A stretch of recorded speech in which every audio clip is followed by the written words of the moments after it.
Here we are at the Alienware booth at E3 2016, and here we're checking out the first pixelated game we're seeing today. Thank you for joining us. Thank you. So what's Beat Cop about? Beat Cop is the adventure game about the cop on the beat, obviously, as the title suggests. This is the story of the cop, of the former detective which was demoted to the street cop, and he's trying to figure out why. What's happened, who framed him, and yeah, that's the story. Of course, it's got 70s setting. I don't know if you've been inspired by a specific city or whatsoever.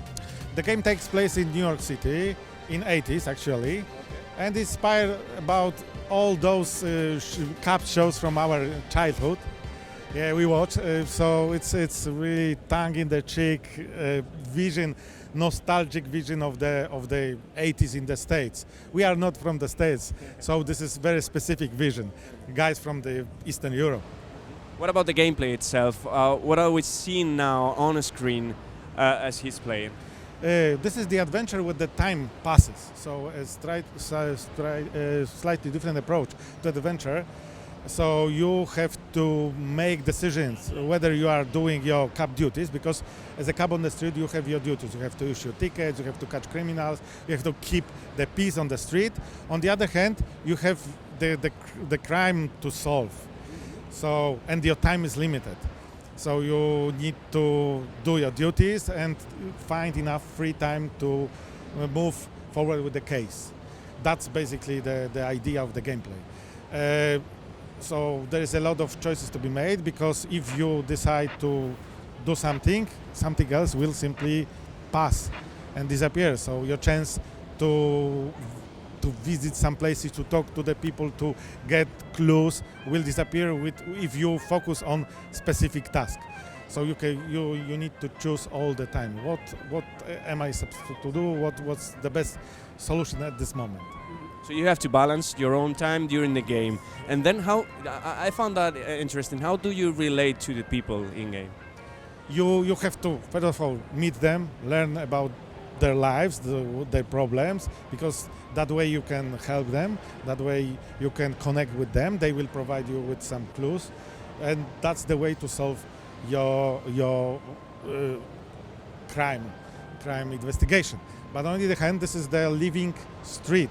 So we have different factions on the street. We have old-fashioned Italian mafia still being there. We have those aggressive militant gangs trying to get the foothold on the turf. So there is some tension, and you are between you, and you are a cop. You are supposed to fight the crime, but you cannot fight the mafia basically as a street cop. So you need to learn how to live with them.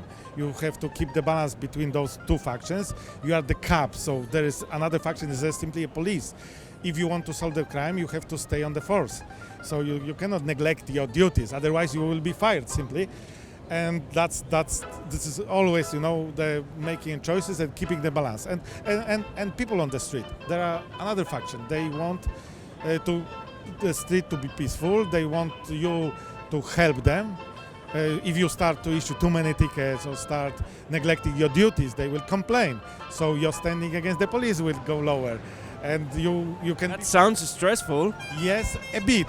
But still, this is the adventure game. There's only a bit of the stress. That's the idea. We need to find the good balance between all those elements. This is quite complex. When we start the idea, it looked quite simple. Now we are 2 days later, and now we know that this is pretty complex game. So besides the talking and the investigation you perform yourself, is there any action to it as well?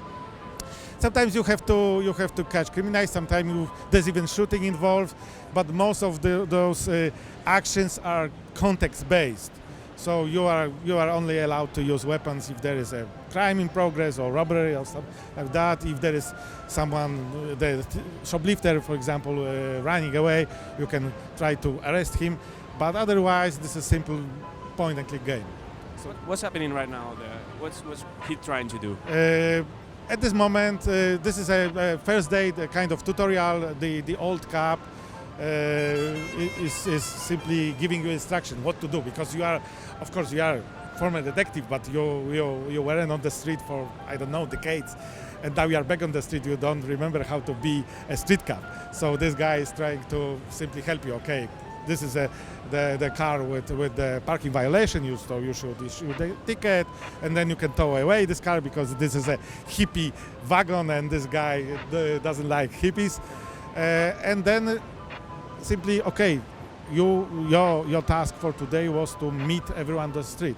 So go and meet people and simply introduce yourself, and that way you will learn where everyone is on the street, because you have to learn your beat.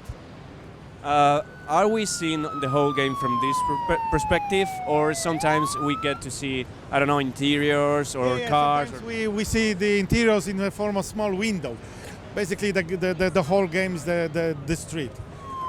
What can you tell us about this beautiful pixelated art style? Oh, it's beautiful. Thank you. Yeah, we're loving that already. Yeah, this is how the game started, because my friend, the artist, one of the other co-founder of the studio, simply I showed him the Papers, Please. I showed him the Papers, Please as a good example, the game which is quite limited in the space. It was for me, it was a good example of the somewhat story-driven game which is limited in the space. And he said, look, this is pretty nice idea. And he came with the picture. He simply drew a street with the cup. And I knew immediately everything about the game. That was, so we simply, oh yeah, great. So we have cup on the street. We are not as limited as the Papers, Please. We are more interested in the story than in the mechanics. Of course, we have some mechanics, but our game is much more story-driven. And when I saw the style, when I saw this small cup drawn in a couple of pixels, so I quickly was aware that this is a huge potential to create quite interesting games. And then, of course, we all knew those police quest games, adventures. So we realized that we can mix a lot of different ideas, the lot of cultural references, stuff like this in this game. So for us, it was a huge opportunity to create a game we would love to create, really. What about the music? Because of course it's called Beat Cop, he's on the beat, and it's the 80s, so the music must be crucial to it, right? Yes, but the problem is we didn't want to simply have a background music. So if there is anything music related in the game, it's coming from the street itself. So if you go to the Italian pizzeria, you hear some Italian music. If you go to the Jewish deli, you see some Jewish tunes. Sometimes the car comes and plays music from the speakers. You hear the music from the speakers, of course, from the era. That's all. We realized that would be the best way to really present the music from the era. Otherwise, it will be simply a soundtrack, background soundtrack, which does not relate to the game. And about the story itself, you said is like the main point of the game. It's a story-driven game. Any inspiration you draw for this game, or I don't know, any other stories or cop stories, movies? We did some research. We watched some cop movies from the 80s, but we decided to come out with our own story. Of course, there are some references. You'll find some characters maybe from all those movies, but this is our story, completely original. When is it launching? Where can we play this?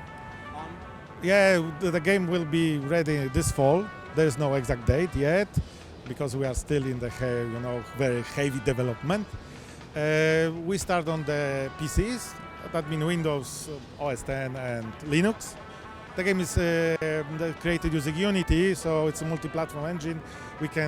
We will probably go to mobiles then, because this is point-and-click adventure, which is quite... You can use the touch screen, right? Yeah, it's quite easy to port to the touch screen, because you are using only one mouse button. Then maybe consoles. We'll see. It depends on how well the game will fare. Okay, thank you very much, Maciej. Thank you.